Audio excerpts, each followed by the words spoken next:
Welcome back. Today we're going to be making an upper. So it's going to be generally based on this weapon I kind of got an idea with, which is Zappa, but you can also hit people with it, so Waka. So I started kind of like designing some suits, and that was a bit onto the kind of like idea of a capsule inside of a robot. It's going to be massive, so it's piloted by a mammal, or a fleshy being, is something they fitted in with. So the head is the kind of scale of an actual, a bit bigger than a normal head as a helmet, but yeah, that's the scale. So it's going to be big. Didn't mean for it to be so big, but it's big, but that's cool. So I'm just kind of like drawing up the shapes so I can imagine them when I'm actually then trying to make something. Don't know if it works for anyone else, but I find it quite useful.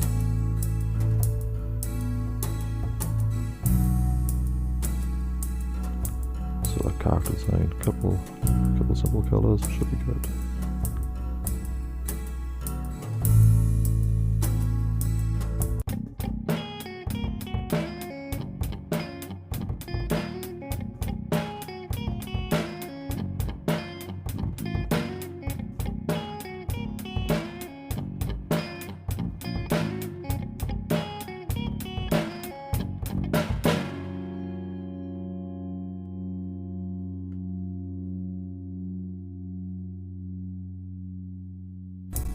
So it is a quite straightforward one. I got a little cork base I made, just some old like loyalty cards and some cork, and wire. Everything's going to be kind of like wire maquette.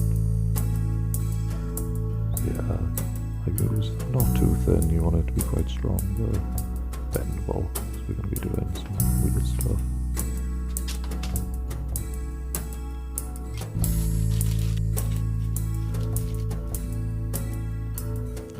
Start off with some beads, and they'll make the bulk of the body really.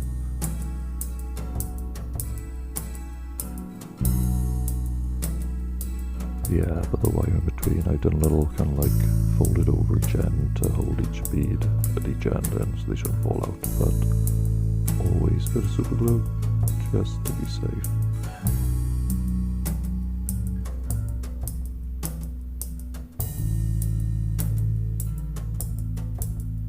So again, we'll be using the green stuff milliput mix. It just seems, it just works really. Yeah, you get that hard finish, but it's a lot more pliable. Milliput on its own, it just gets in your fingers and does not come off.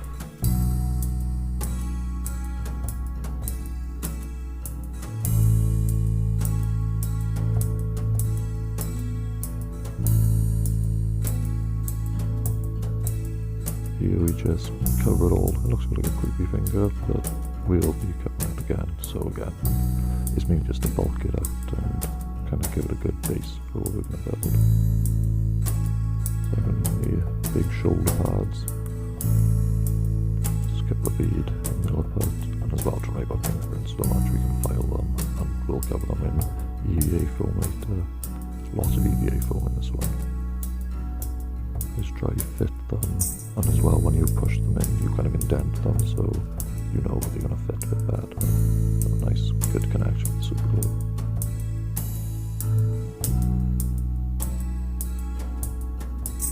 Let them dry.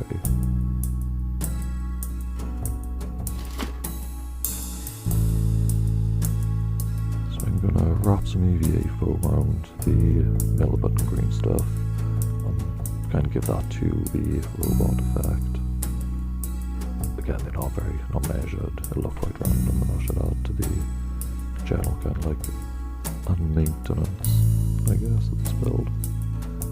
I want it to look a bit rough, as if video has been passed around a lot, and not properly fixed, kind of like fixed the way you'd think it would be.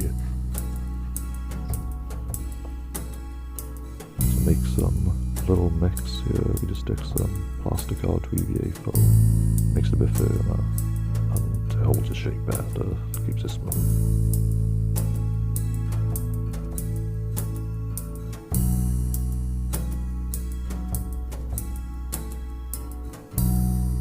So we'll use this for the shoulder pads and the armour.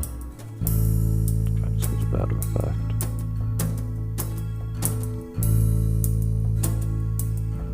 I just mark out the general shape of what, what kind of curves I want with the straight lines going to be. It helps to be a bit more accurate, not massively, but if, measure twice, cut once.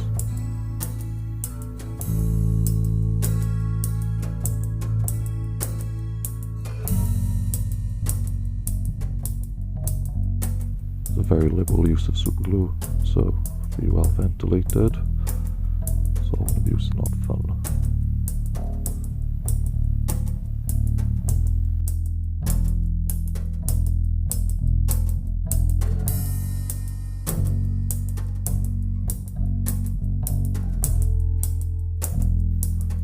Playing around at this stage can be quite fun, so you don't always have to go in like 100% with a plan. Sometimes random stuff works out better. Sometimes not, lots of cutting, but it all works out in the end.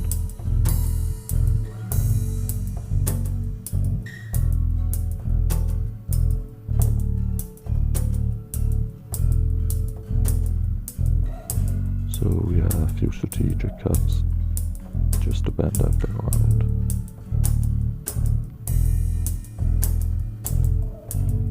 And then drill a little hole just ready for when the arms are fitted.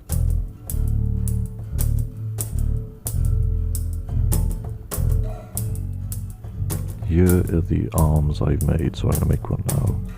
As you've got an idea of what it's going to be. I used the green stuff tentacle roller. That was just green stuff, easier, it's a bit more flexible. So yeah, I did them quite thin because I knew I'd bend them around a bit, and you just start kind of curling them around gently. You don't want them all need to be straight, because I try to get the idea like the actual muscles within a robot form. Yeah, fiddly work.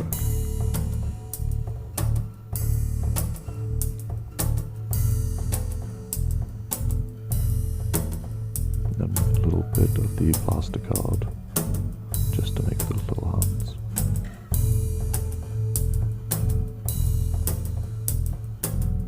So here we just add some rivets and just general detail to cover up some of the more boring flat spaces. Detail is the best time to hide any mistakes as well.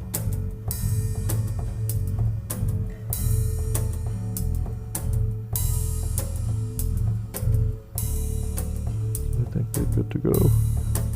With the fingers being green stuff as well, you can flex them around so they'll be holding the gun, which we're going to make. I think that's a COVID test thing. Those things used to come with those. And then a loyalty card and a bit of foam.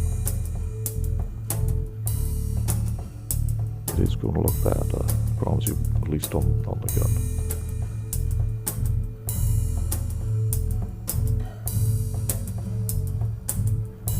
Fitted a big handle to place a heavy weapon. Just start building up, cover any of the ugly bits with foam. Godsend.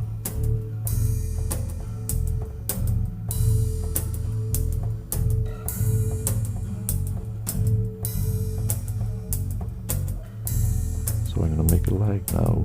That old biro pen, super glue and thread from the last video, holds everything together. Couple, I think there's a bit of sprue. I drilled a hole through and just bent around to look a bit like a hoofy foot. And there's more EVA foam to kind of build up. If I grab it around, glue it down, then you can trim and kind of like scrape away the seam. But I'll leave some bits rough because I want to add some kind of like damage detail. I want this one to be as if it's been around. It's been through quite a lot of people who've all had to fix it their own way, so there's no kind of like standard. So where once it would have been like amazing sleek looking bit of machinery, now it's not so much.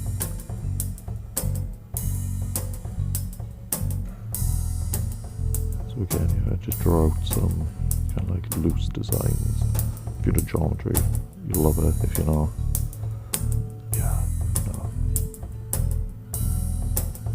stick yourself to it as well.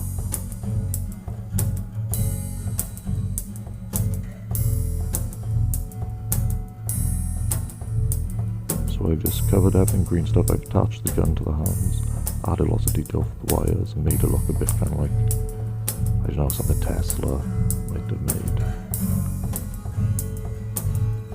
I've learned this time, don't just attach everything and expect it to fit on the base and vice versa. Try to fit everything first. Word of the day.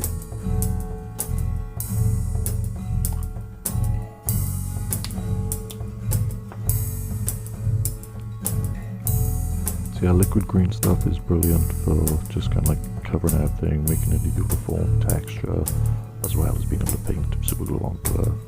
It can be, like, you can leave lots of brush strokes, so I would say if you've got any kind of like safe solvent, I think the IPA, you can spray some of that over it to smooth them out.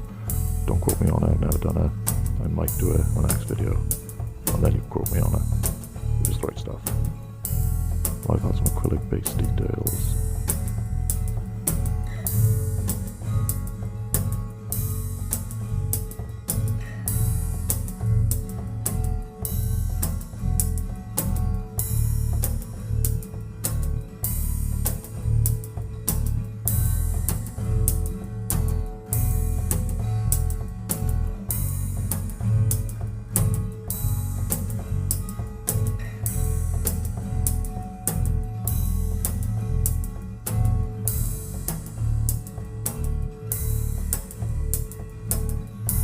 Thank you for indulging the colourful spinnies.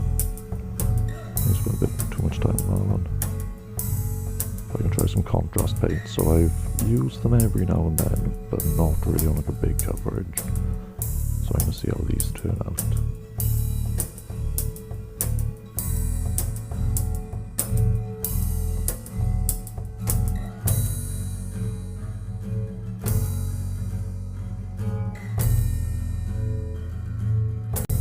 So I've slightly thinned that one down to get more of the highlights. I think it kind of worked. 52 was from a powerful upper house, but hated the people surrounding them and the dirty work the family took part in, escaping to the arena to watch Bangarang matches, hoping to travel away from the town of the competitors. In particular, a gigantic Xenos warsuit known as Surge 51, originally designed to wrestle leviathanic alien creatures for their valuable mineral eggs, his number and lethality increasing by his pilots, was their favourite. 52 enjoyed the engineering and mechanical work their family legally undertook, but after being forced into an experience in the true family business of clearing chunk of land and witnessing the suffering they caused, 52 flees and returns to the arena, hoping to apprentice with one of the teams. Whilst there, Surge 51 barely survives a battle with a mysterious dual-wielding V-bot, stumbling from the arena after waiting out the clock.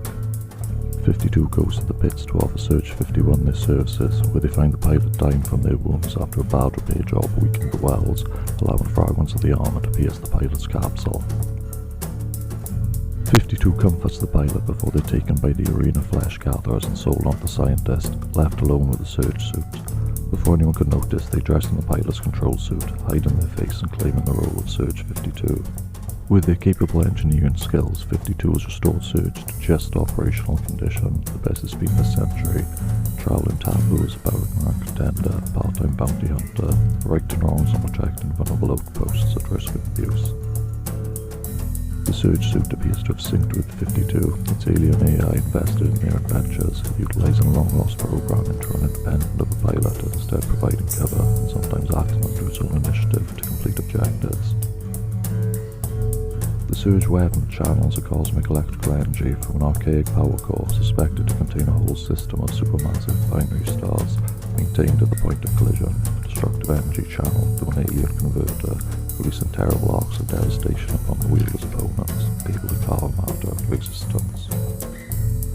Surge 52 is under constant threat due to the value and rarity of its technology, regularly challenged and ambushed by bandits and thieves alongside being forced to keep their true identity hidden in case word of their existence returns to their Surgeon families, bent on disciplining their strange child.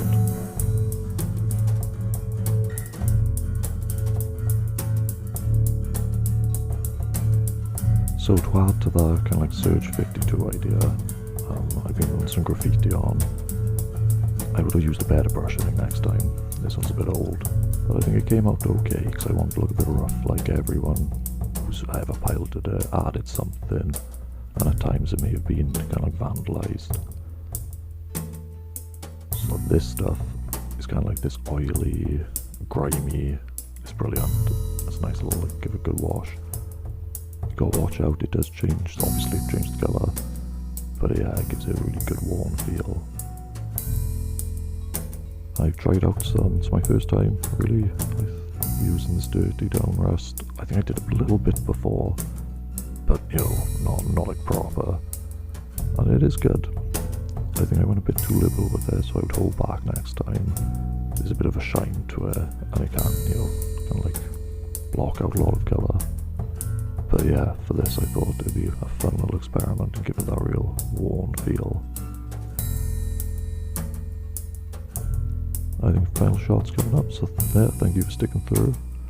And you may have noticed a little hidden character in places. I'll cut it at the end.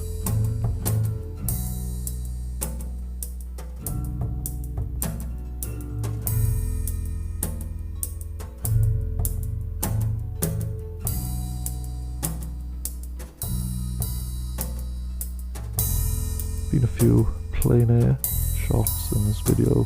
It's actually got quite nice recently, so not wasting any of the sun. Yeah. Keep an eye out for something that might be a bit out of place. I'll be covering that in a few moments.